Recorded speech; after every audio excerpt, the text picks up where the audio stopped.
My father left me barefoot in the forest with a broken flashlight and a smug warning to man up. I clawed through the brush until my hands bled. He called it a rite of passage. I was 16. Now at 40, he stands in my office, begging for rent money while my assistant watches him squirm. Funny how the weak always ask for strength they never gave. Subscribe so you don't miss what's next. My father never saw me, only what I failed to become. While Jared played games and broke curfews, I stacked firewood until my palm split. That called it building grit. Mom stayed silent. Claire offered bandages once. Wordless, I'd lie awake studying by flashlight, dreaming of escape. That year, I aced every class but when Jared passed P. Dad threw a barbecue. It was clear then pain or nothing, and love had prerequisites. One winter, Dad made me shovel snow at 5 a.m. before school. Jared slept in. I remember slipping on ice, blood mixing with the frost. He laughed when I limped through the door. Claire caught my arm. "You okay?" she whispered, then vanished upstairs. I said nothing. Later, I found my lunch stolen. Jared had sold it for video game cash. Dad shrugged. "Figure it out, son. Survival was a solo sport in our house." The night Jared took a bat to my only decent jacket by accident, Dad smirked and said I shouldn't have kept it out of reach. I was 17. Mom asked if I had another one. I didn't. Claire slipped me $20 later, said it was from her paycheck. That week, Dad told the pastor I was difficult. No one questioned it. At school, I started skipping lunch. Cold hands, hollow stomach. Still, they said I was lucky to have a home. Jared stole my journal and read it at dinner, mocking every word. "Peter thinks he's escaping to Harvard," he snorted. Dad laughed so hard he choked. Mom stared at her plate. Claire stood up and left. I didn't eat that night. The next day, my guidance counselor called me delusional. Turns out, Dad had shown him the journal too. I dropped out of the honors program. They said I wasn't stable. That night, I burned the journal in the backyard. Dad forced me to work on a neighbor's roof for $20 he pocketed. I slipped, nearly broke my leg. Jared filmed it. He showed the clip at school. Added music. My inbox filled with laughing emojis. Mom told me to toughen up. Claire tried to delete the video. Jared reuploaded it. I stopped going outside. At night, I read library books on trade school admissions. I wanted out. Dad said if I left, I'd be dead to him. Seemed like a fair deal. The last straw was when Jared crashed Dad's truck drunk. I was grounded for it. "You shouldn't pin the keys," Dad snarled. I'd been in my room studying. Claire said nothing that time. I packed a bag. Mom blocked the door. "Don't embarrass us," she hissed. I left at dawn, climbed out my window with $34 and a bus schedule. As I walked past the porch, Dad lit a cigar and said, "You'll come crawling back." I didn't respond. I never looked back. In the city, I cleaned hotel bathrooms by day and studied welding by night. I rented a mattress spot in a basement. Roaches were free roommates. My first paycheck spent on steel-toe boots. They felt like armor. I mailed Claire a note, 11 not returning. Never heard back. One night, I dreamed of Dad calling me useless. I woke up laughing. That dream was the last time he had power. A year in, I earned my certification. My boss Miguel shook my hand and said, "You're solid, Langston." No one had ever said that. I bought a used truck. I stopped flinching when phones rang. When I saw father hugging his son in the park, I didn't turn away. I promised I'd never be that man, but I'd build something no one could steal. That promise kept me moving forward. Every damn day. Miguel gave me extra shifts. I saved every cent. 8 tuna cans, wore thrift shirts. Claire emailed once just a "thinking of you." I replied, "Hope you're okay no more." I learned to weld pipelines, then industrial rigs. 5 years later, I supervised my first crew. That day, I bought a suit, didn't wear it, just hung it in my closet like a trophy. It reminded me I'd never wear chains again. 10 years passed. I bought a share in the company that trained me. I hired kids like me, quiet, hungry, tired, gave them boots on day 1. Miguel retired. I took over. One morning, I saw a job application. Jared Langston, claimed to be family-oriented. I didn't laugh. I emailed him an interview slot. No promises, just a chance to stand where I once did, except now, I held the door. Jared showed up in slacks too tight. Reeking of desperation, said our parents were struggling. Mom had medical debt. Dad faced foreclosure. He asked if I could do something. I said, "You did plenty." The silence between us was thick. He didn't recognize the foreman who used to scrub floors, so he said. I handed him a shovel. "Start there." He never returned. I kept the shovel that leaned beside my office door. A week later, I got a call. "Mom crying. We didn't mean to hurt you," she said. I almost replied, almost. Instead, I said, "Tell Dad I passed P."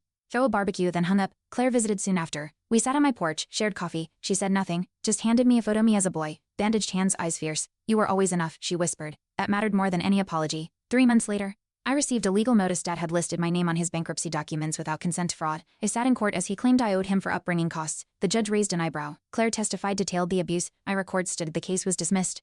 Outside, Dad lunged. I didn't flinch. "You're nothing without me," he growled. I smiled. "Then I am finally free." He shrank. That was the first time I pitied him. Weeks later, I was invited to speak at a trade school, my old one. I almost declined. Then I saw the flyer, Peter Langston. From janitor to leader. I walked in, heart steady. In the back row, I spotted Jared, clean-shaven, eyes down. He clapped last. I didn't acknowledge him. My speech ended with, "Penis in a legacy, it's a lesson." That night, I slept like a man, unchained. Even ghosts can't haunt steel walls. One evening, a former teacher emailed me, apologized for dismissing me years ago, said she'd seen my story in the paper. "You were never delusional, just brave." I printed it and pinned it beside my workbench. That week, 3 new trainees joined, each with stories like mine.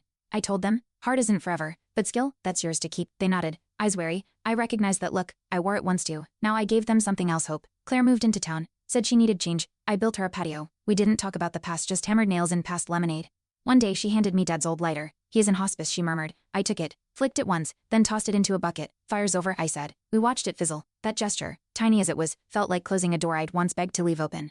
At Dad's funeral, only 5 people came. Claire and I stood by the tree he once tied me to for discipline. I brought a shovel, not to bury but to lean it against the casket. No words, no eulogy, just the tool he hated most, the one that saved me. Jared didn't attend. Mom sat silent as we left. Claire whispered, "You outlived him in every way." I didn't respond. Some victories don't need celebration, just peace. Months later, I hosted a job fair. A young man approached. "Nervous, I heard you help people like me." He showed bruises on his wrists. Said his stepfather beat him. I didn't flinch. I handed him boots. Said, "You're not alone here." That night, I told Claire. He reminded me of us. She nodded. The next morning, I found a note on my desk. "Thanks for opening the door. Sometimes, healing looks like steel and sweat."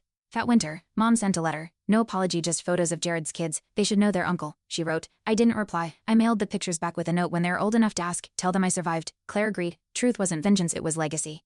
I kept one photo though, a girl with Jared's eyes but none of his malice. Maybe someday, I'll tell her how strong kindness can be. But not yet. I was invited to a panel on leadership sponsored by the city. I nearly declined until I saw the theme resilience after silence. I spoke last, told them about the woods, the boots, the lies, not names, just truths. Claire stood at the back, eyes glassy. Afterward, a girl handed me a drawing, a house with no chains. "That's yours," she said. I framed it. Some people build legacy with power. I used blueprints and scars. A local reporter wrote a feature on my company's second chance hiring. They asked for a photo of me back then. I sent one, me holding a welding torch, eyes defiant. The story went viral. Emails poured in, some hateful, most grateful. One said, "I thought I was alone." That night, I walked past my old mattress spot downtown. A kid huddled there, shivering. I gave him my coat and a card. "Work starts Monday." We both needed warmth. A nonprofit reached out, wanted to use my story for their youth mentorship campaign. I hesitated, then remembered the nights I prayed for someone to see me. We filmed in my workshop. Claire helped. At one point, the director asked me to hold the old shovel. "No," I said, handing him my boots instead. These carried me. The ad aired citywide. Mom saw it, sent a one-line text, "We were wrong." I didn't reply. Some truths echo louder alone. Jared emailed again, said he was sober, working night shifts, wanted to reconnect. I didn't answer. Instead, I forwarded it to Claire. She replied, "He's not your burden." I reread that line 3 times that night. I stood in my garage, holding the only photo of us as kids. I set it down, then locked the drawer. Forgiveness wasn't a door I needed to open, just one I no longer waited outside. That's freedom too, at a hardware store. I ran into my old guidance counselor. He looked stunned. "Peter Langston?" I nodded. He stammered, said, "He's misjudged me. You were under pressure." I didn't look close enough. I said nothing, bought my nails and left. In the truck, I exhaled. Sometimes closure isn't a conversation, it's walking away. Later, I donated welding gear to my old school. Left a note, "See the quiet ones, they're louder than you think." Claire and I hosted a holiday dinner for our crew. Laughter echoed off steel beams. One apprentice toasted, "To the man who handed me a wrench when the world gave me nothing." I blinked hard. That night, Claire gifted me a framed blueprint of our first job site, scribbled on the back, "Proof you built more than metal." I hung it by the door. Every day it reminded me legacy isn't inherited, it's earned, scar by scar. The city awarded me a civic medal. At the ceremony, the mayor read my story. Mid-speech she paused. "Abandonment doesn't define a man, his rebuild does." The room stood. I didn't cry but my knees locked. Claire squeezed my arm. "He'd hate this," she whispered. We laughed. Afterward, I returned to work. Same boots, same grit. That medal, I tucked it in a drawer. My real prize, a crew that showed up daily because I once didn't quit. On my birthday, Claire brought a cake to the site. "Make a wish," she teased. I stared at the candles. "Already got it," I said. The crew cheered. Later, I found a note in my locker. "You're the dad I never had." No name, just grease-smudged paper. I folded it carefully, placed it in my wallet. My father left me with scars, but these boys, they gave me purpose. Turns out, you can rebuild love too during a storm.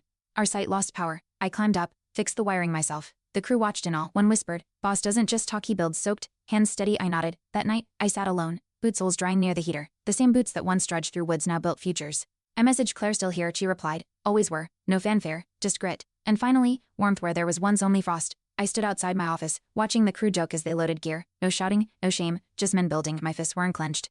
My shoulders didn't ache. That's what healing felt like, quiet, earned. I thought of Dad's smirk, then Claire's photo. I was no longer the boy craving his approval. I was the man he couldn't break. Sometimes survival isn't loud, it's steady steps, day after day. Into something you built alone. I visited that forest once where Dad left me. The trees hadn't changed, but I had. I wore the same boots, now weathered with years. I didn't feel fear, just clarity. I carved a small mark on the tree I once leaned against, not to remember pain but to mark survival.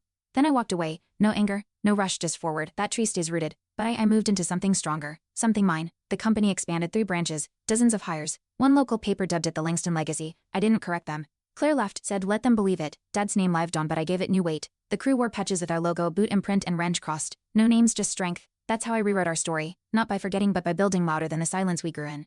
Years later, a trainee asked if I had a family. I paused. "Not the kind you're born with, the kind you build." He nodded. That night we grilled outside the shop. Music, laughter, boots kicked off. Claire handed me a beer, raised hers to the ones who made it anyway.